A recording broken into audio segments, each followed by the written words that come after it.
Hi! So let's talk about word forms in the English language. And there are seven types of words that exist in the English language, if not maybe in all languages, right? So hi, I am Susan Neri-Friedwald, and I am your English answer teacher. And you can find me on my website, youcanspeakenglish.com.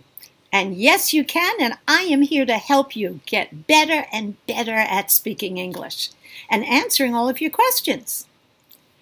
So today we're going to talk about word forms, and those are nouns, verbs, adjectives, adverbs, prepositions, conjunctions, and articles. And there you have it, the entire English language. Easier than you thought, maybe, right? So let's talk about what they are and how we use them. The first and largest group are nouns. So what are nouns? Nouns are the words or the names, almost for everything. They are the names for people, places, and things. Also, things in English includes ideas such as industry, pollution, happiness, and it also includes animals. So if you know the animal, you know that it's a male or a female, you can say he or she. But if you don't know the animal, it is always an it, because it is considered like a thing in English. Nouns are not masculine and feminine as they are in some other languages, but they are things that you must understand. Can you count them, or are they non-count? So many things are count. For example, one boy, two boys, one book, two books, one class, two classes. However, things like pollution, you cannot count. Happiness, you cannot count. And it is very important in English to learn which nouns are count nouns, and then you must decide to count them and make them single or plural, and which nouns are non-count, in which case they are always singular. Take a singular verb, but without a, an, okay, which means singular or one. So again, what are nouns? They are the words for people, places, and things. Now the next type of word is verbs. And what are verbs? Verbs are the words for action ideas. And all verbs basically have four forms. When we study a verb, for example, the verb speak, we have to speak, spoke, spoken, and speaking. So there are four forms for every verb, but we usually only study 3 of them. For example, speak, spoke, and spoken. Because the last one, ing, which is called the present participle of the verb, we don't need to study it because there are no exceptions. Every verb, you take the infinitive, the first form, and you add ing, be, being, speak, speaking, study, studying, and you get that 4th form. So we don't usually memorize them, but please understand all verbs in English have 4 forms. And what are those forms? The first one is the infinitive. For example, to speak. The second one, for example, spoke, is your simple past. The third one, spoken, in this example, is your past participle. And the 4th one, ing, speaking, is your present participle. So again, what are verbs? They are the words for action. And you can use them in different forms and ways in your sentence. The next type of group is called your adjectives. What are adjectives? These are the words that describe nouns. So, for example, a happy man, a tall girl, a good student. Happy, tall, and good are adjectives. And notice where adjectives go in English. They go before the noun. So you have adjective plus noun. A happy man, right? Make sure, for example, man is a count noun. I counted it because I said a, meaning one. A happy man. I've got my article, my adjective, and my noun. So what are adjectives? They are the words that describe nouns, and they go before the noun. Now, the next big group are your adverbs. Something to understand, it's very important, is that adverbs come from adjectives. We create adverbs by taking an adjective and usually adding ly, and that creates your adverb.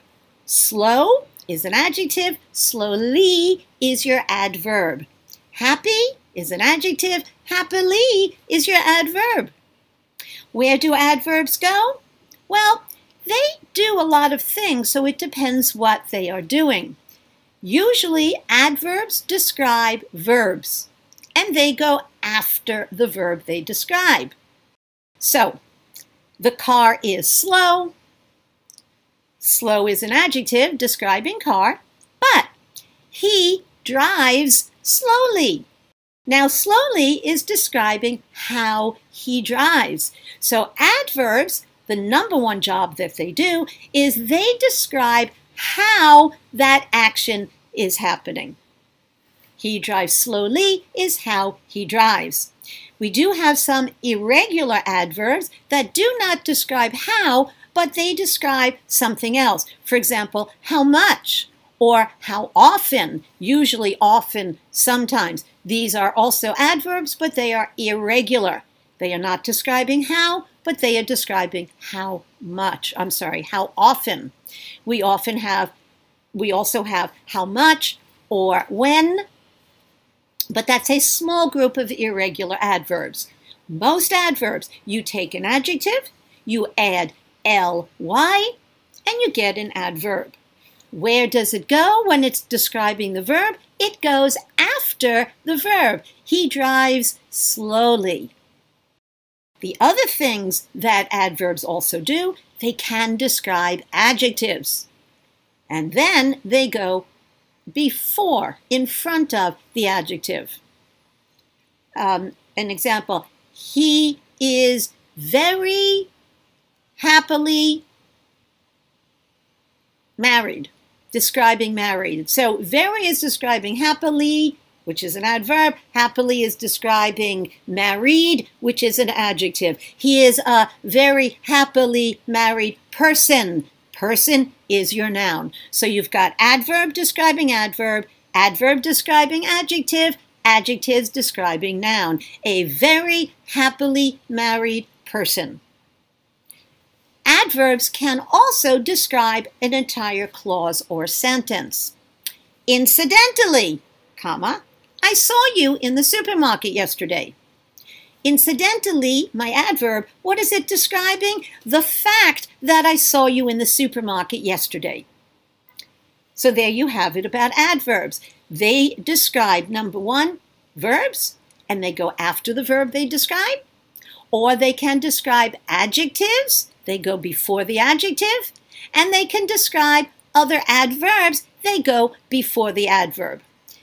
If it is describing the sentence or the clause, it can go at the very beginning with a comma, or it can go at the end. I saw you in the supermarket yesterday, incidentally. It is the same.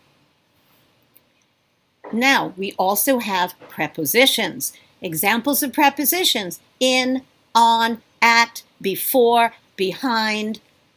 These words are words that describe the relationship between nouns. So, for example, I have glasses. I have a head. Now, where are my glasses? The glasses are on my head. What about now? Same head, same glasses, but the glasses are next to my head. Same head, Same glasses. Now the glasses are under my head. Above my head. This is on, this is above. So what is happening here? I have the same two nouns, head and glasses. The only thing I changed was the preposition, and it completely changed the relationship or connection between these two nouns. And that is the job of prepositions. Do not get confused with idioms or phrasal verbs. Those prepositions are connected to a verb, and it is an expression or vocabulary. And you must memorize each one separately. That is vocabulary. You cannot separate the verb and preposition and understand the meaning. You have to memorize it in the same way you have to learn vocabulary. So again, what do prepositions normally do? They describe the relationship or connection between nouns. The other group of words are conjunctions. Examples of conjunctions are because, and, or, but, therefore. These words are called conjunctions. And what do? They describe the relationship between sentences or clauses. I am late because my car broke down. So because is connecting those two ideas. I am late, my car broke down. Why did my car break down? Why was I late? Because my car broke down. Or my car broke down and therefore I was late. Again, conjunctions connect or describe the relationship between clauses and sentences. The very last type of words are your articles, a, an, and the. What do? They count or modify nouns. Remember, all nouns are count or non-count. If they are count, you must decide singular or plural. And there you have it. All of the types of word forms that exist in the English language. How you put them together is called sentence structure, and there is a video that I made about sentence structure. Take a look at that to answer that. I am Susan Neri-Friedwald, your English answer teacher. Please join my YouTube, and please become a member of my YouTube channel so you will know when I update and add more videos, and visit my website, youcanspeakenglish.com.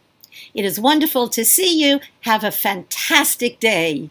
Bye-bye.